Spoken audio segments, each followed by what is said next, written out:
Komatireddy brothers పై MLA sawmill fire అయ్యారు. తుంగతుర్తి నియోజకవర్గం గురించి మాట్లాడే హక్కు రాజగోపాల్ రెడ్డికి లేదని వ్యాఖ్యానించారు. ఇంకోసారి తన నియోజకవర్గం జోలికి వస్తే మర్యాద దక్కదని స్ట్రాంగ్ వార్నింగ్ ఇచ్చారు. ముందు మునుగోడు మురికి గురించి మాట్లాడి ఆ తర్వాత తుంగతుర్తి గురించి మాట్లాడాలన్నారు. రోడ్ల అభివృద్ధి కోసం మంత్రి కోమటిరెడ్డి చుట్టూ 100 సార్లు తిరిగినా పట్టించుకోలేదన్నారు. దళితుల నియోజకవర్గాలంటే ఎందుకు అంత చిన్న చూపని ఎమ్మెల్యే సామిల్ నిలదీశారు.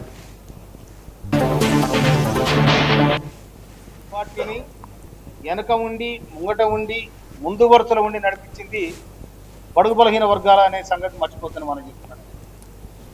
ఎందుకంటే కాంగ్రెస్ పార్టీ ఎవరో సొత్తు కాదు, ఎవరో జేబు సంస్థ కాదు. 142 సంవత్సరాల చరిత్ర కలిగిన కాంగ్రెస్ పార్టీ, 42 సంవత్సరాల చరిత్ర కలిగిన పార్టీ ఇలా ఎవరో మేము దీనికి వారసులం, మేమే నిలబెడితే నేను నిలబడ్డది అనేది ఒక ఫీలింగ్ ఉంది.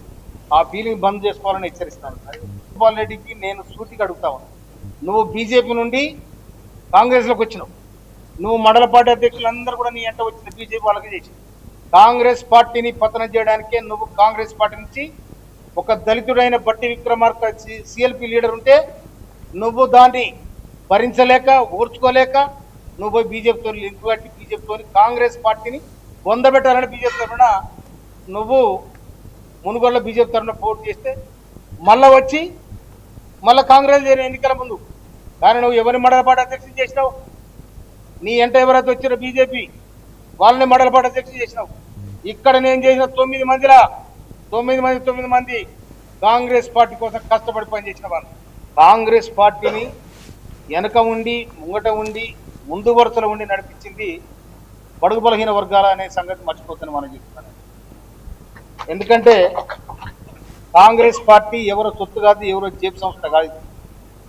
142 సంవత్సరాల చరిత్ర కలిగిన కాంగ్రెస్ పార్టీ, 42 సంవత్సరాల చరిత్ర కలిగిన పార్టీ ఇలా ఎవరో మేము దీనికి వారసులం, మేమే నిలబెడితే నేను నిలబడ్డది అనేది ఒక ఫీలింగ్ ఉంది.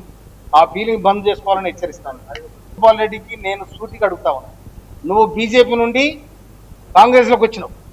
నువ్వు మండల పార్టీ అధ్యక్షులందరూ కూడా నీ ఎంట వచ్చిన బీజేపీ వాళ్ళకి చేసి కాంగ్రెస్ పార్టీని పతనం చేయడానికే నువ్వు కాంగ్రెస్ పార్టీ నుంచి ఒక దళితుడైన బట్టి విక్రమార్క సిఎల్పి లీడర్ ఉంటే నువ్వు దాన్ని భరించలేక ఓర్చుకోలేక నువ్వు పోయి బీజేపీతో లింక్ కట్టి బీజేపీతో కాంగ్రెస్ పార్టీని పొందబెట్టాలని బీజేపీ తరఫున నువ్వు మునుగోడులో బీజేపీ తరఫున పోటీ చేస్తే